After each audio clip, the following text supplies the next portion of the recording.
Greetings, Keishlings. Keish Prime here with my live reaction of Kingdom Chapter 759. Alright. Shin has essentially been a pivotal point in his life. The most pivotal that I think has ever been for his character. Can he actually set up a freaking alliance with Han? And all it takes is I imagine it's going to be more than a simple answer, but, is man good or evil? And will it convince Kampishi to go to Ken? Let's see where things go from here. Can you convince me to go to that damned state of Ken? Wait, no? Risshin, my answer. Answer my question. What is the true nature of human beings? Contradictory King is the title. Okay. Please wait a moment. Kyokyu is like, crap, I'm supposed to be a diplomatic leader here. What's going on? Kyokyu? There are two problems here. First, instead of speaking to the High Commissioner that has been sent to you, you made someone whose job it is to protect a part of this negotiation. This is very disrespectful to my position that represents the words of my nation. And the second problem would be more severe if what those ears have heard, right? Kenpachi-sama.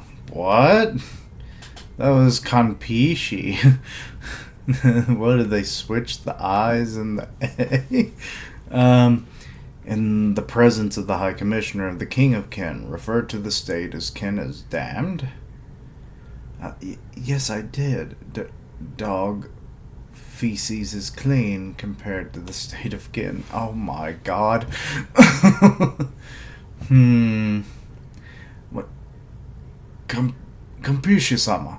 That wasn't necessary. Your Highness the Prince. No amount of filth can describe it. Kampishi-sama. What's weird is that his name is being misspelled, or being spelled differently sometimes with every utterance, even on the same panel. Someone banged their it's Kyokyu. Your Highness, King of Han, do you allow this?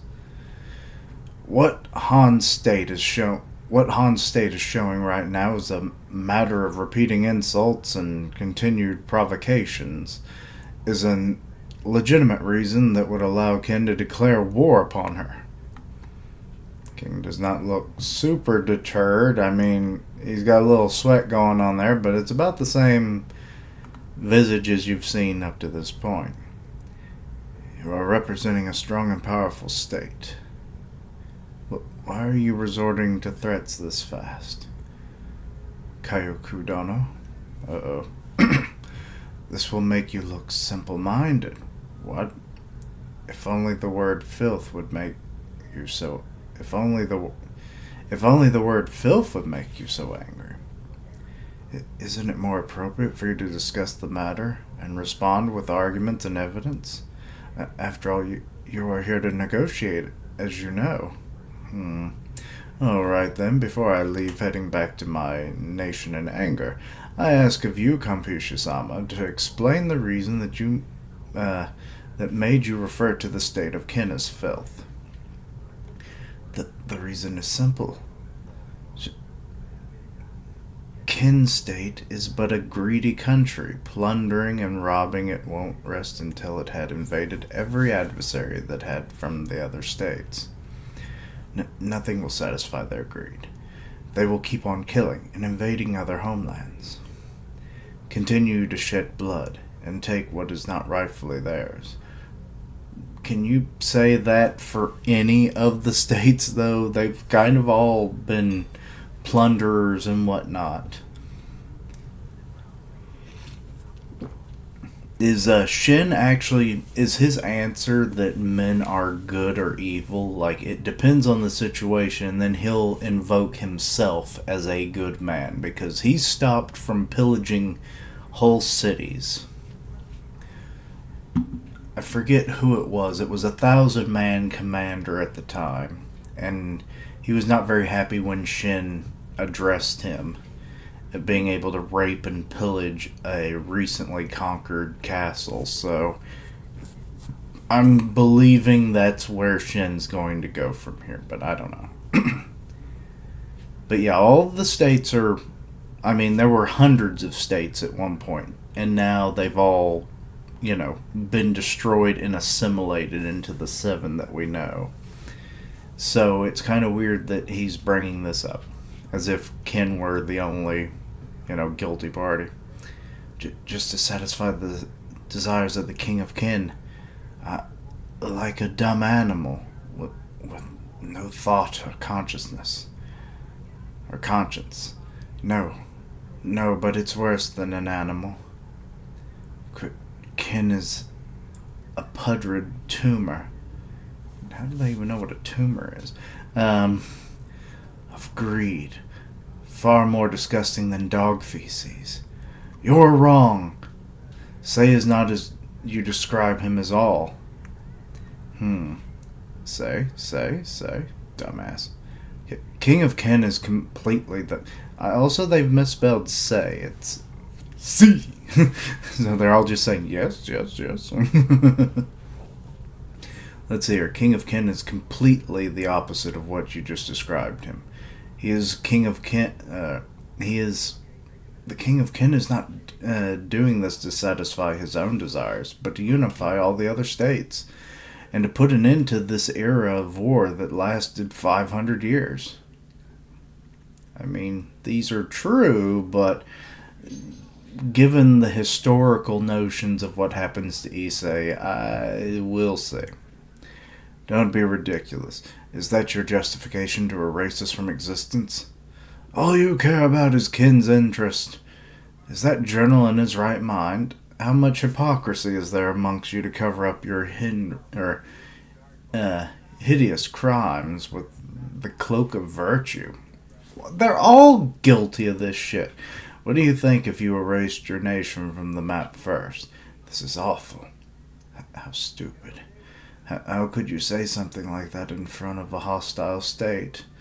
Expecting a different response than this? Shut up.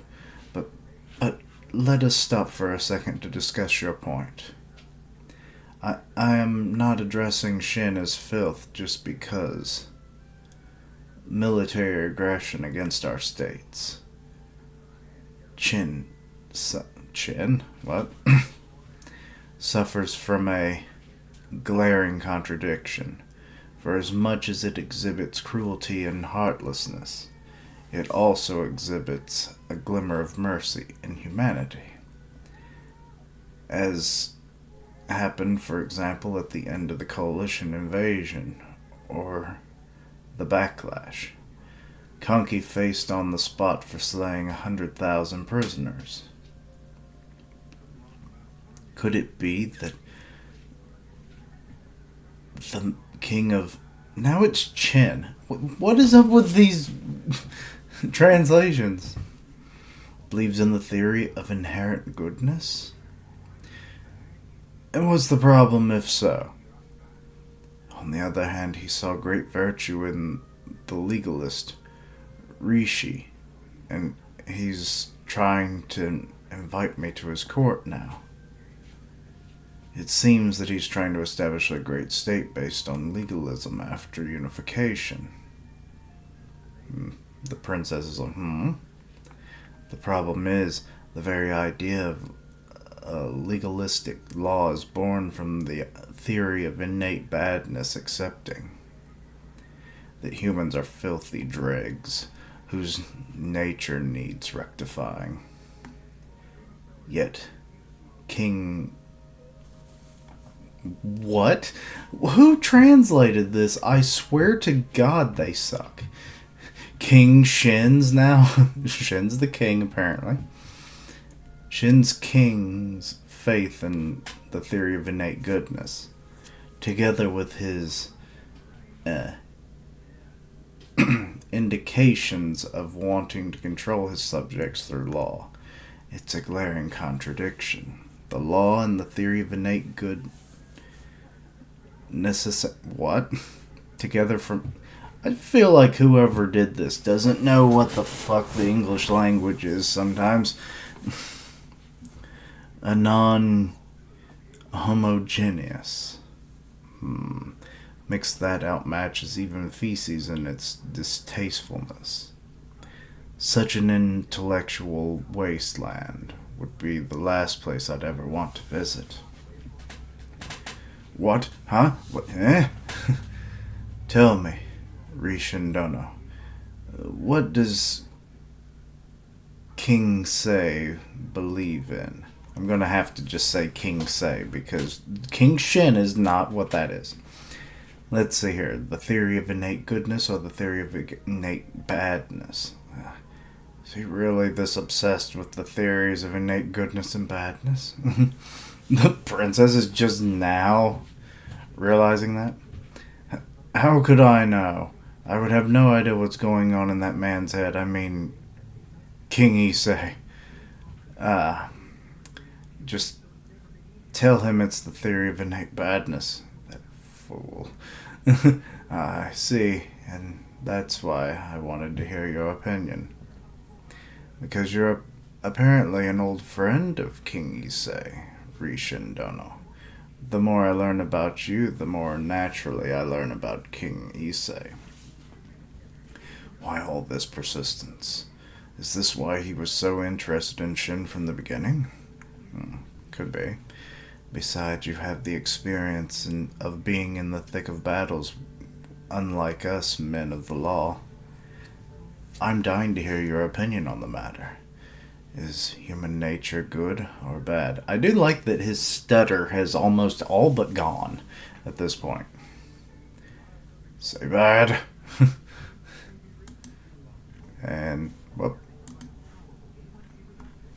This chapter seems long. Bad, corrupted.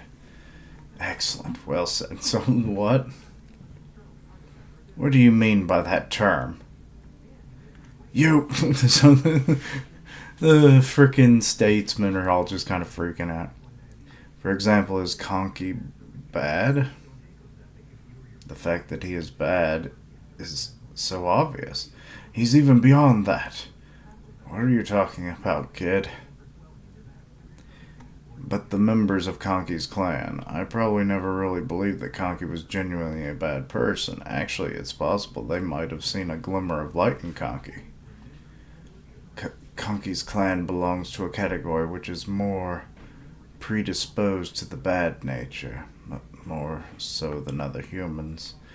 The standards of good and bad are defined by others, the so-called normal people. So doesn't considering Conky's clan as bad make the rest of humanity good? No, not at all. Among them, bad remains dominant in varying degrees. So if we exclude all those who are considered bad among them, I hate to say, this is probably one of the worst fucking chapters. It's wordy. It's very much just a cycled thread of words. And I like waxing the poetic and philosophical, but good lord, this man is not going very deep with his discussion. Let's see here. Where did it? Consider bad amongst them are all the remains of the good ones? But won't there be those among who are considered bad compared to the rest? Then those people involved in the setting the standard of goodness in the first place puts the whole thing in doubt. Their flawed standards might have excluded some good faction during the previous selection, What if Conky's clan members were part of that faction? And Rokuomi just gets right up in Shin's face. Stop! Enough with the gibberish, man! You're overcomplicating the issue. See, he's like me. I swear to God, I never thought I'd say this, but I'm agreeing with Rokuomi. Are you Ryokoku or what? Ryokoku? I feel like I know that name. I'll have to look it up later. Um, Bad is bad. There's no need to overcomplicate it. Don't you see that most people hated Konki for a valid reason? But you, Rokuomi, have also killed many on the battlefield, undoubtedly. Uh, Many bereaved families harbor intense resentment towards you. Does this mean that you're also bad? So Shin's actually thinking about it. You kidding? Don't put me in the same category as Konki. But what is it now? So Kampishi has something to say. What were you talking about, Rishindono? Is the difficulty of defining the concepts of good and bad in the first place? One's views and perspectives can change drastically and continuously according to their environment and the circumstances they live in, especially on the battlefield where people clash with each other, each carrying on their shoulders their concept of justice. Thus, the concepts of good and bad lose any meaning they might have. As a thinker, I tend to cling to the belief that they do not lose all their meaning, and I assure you that they lose all meaning. Where can we find the time to ponder such matters, when we and our comrades are constantly at the brink of death? To hear this is indeed unsettling for any thinker who is musing upon the reality from the comfort of his desk, but it nevertheless remains an undefined truth that any thinker could come to realize. Damn, is this a wordy-ass chapter. I knew there was going to be, because it hadn't been up to this point, but damn. This kind of discussion in particular, the ones that spark interest, is exactly what I wanted to delve into with you. In a world as you describe it, where there's no distinction between good and bad, what is the innate nature of humans according to your experiences, General Rishin? Based on what Rishin has provided us, Kampishi has already transcended the established. Or no, that's Rishi, never mind. The theories of the two natures, good and evil, or good and bad. Which means this question is the crux of the matter. So if he already knows, then why the fuck is he asking? The answer will most likely determine whether Kampishi will come with us to Kin or not. Like we didn't already know that. Come on, Toe. Thought you were the smart man in the room. But would that be the correct answer according to Kampishi? And now, answer my question, Rishin. Everyone waits. How do you expect me to know? What? Shin? What? Oh, Shin. Say what comes to your mind. You have an abundance of experience. So Toe is speaking up. Don't think about providing the correct answer to the question. Just say what you consider now is the innate nature of humans. The innate nature of humans. He's probably going to say something like we're always in flux or that we're good. It's fire. The flux. That's what I figure. Fire? I'm thinking that's what he means. Is like fire, it dims. Or no. He's thinking about it in terms of like, okay, anyone that's ever seen Shark Boy and Lava Girl. Lava Girl always thought, oh, I'm destructive because I'm lava, but then turns out she's light, which, I mean, is a concept that she should have already had and realized, but, I think that's what this is defined by. Fire. It can be both. There is a light side, such as the light it provides. It brings innovation, cooking, shelter, protection, all that kind of stuff. Then you have the fire. Like people get harmed by it. It destroys everything around it. So it's just pure destruction if gotten out of hand. So I think that's what he's meaning here. And and Campeche's just like spitting straight fire. And that's the end of that chapter. Alrighty. Sorry that one took as long as it did. Good lord. I don't know why it seemed like it was so much a recycled thread of words. Lord. But yeah, like, I think I already kind of said my thoughts. Like I said, I don't think anyone's going to like this live reaction. It just, there wasn't much to it. I mean, what I already said about the concept of fire, the notions of what Shin would probably see, we can innately tell, you know. And I do like that he goes with this in a simple but elegant way. I'll have to obviously see how it's done by Hara here, but Shin's words could somewhat reflect the notions that I described, but I'm not sure. So yeah, depending on how Campeche gets this notion, which maybe he'll actually explain it, like he gets it, and then he'll say it, and then Shin will either be like, well, that's not exactly what I was going for, or whatever, but close enough, or something like that. I could believe that happening and it just kind of being a fluke, but I doubt it. Shin is more intelligent than we can sometimes see with his character development, but still he develops mentally. And this will probably be one of his big steps. It's a philosophical answer that truly goes to the root of man. So, I like that. But anyway, let me know your own thoughts and opinions. Anything I misunderstood, please let me know down below. Check out my other content, including Four Nights of the Apocalypse. It should be up after this. Like I said, links down below. I stream on Twitch where I do gaming. I'll tweet out when I go live. Part of the One Punch Man podcast on Grim Reaper's channel, so go check that out.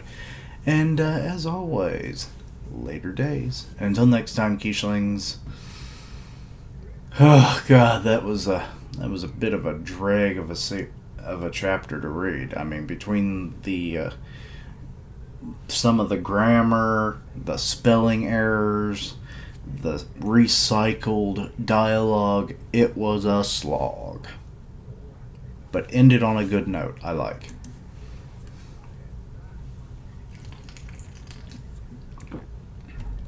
Damn it, I forgot to put up the fucking thing.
What the fuck? I thought I hit the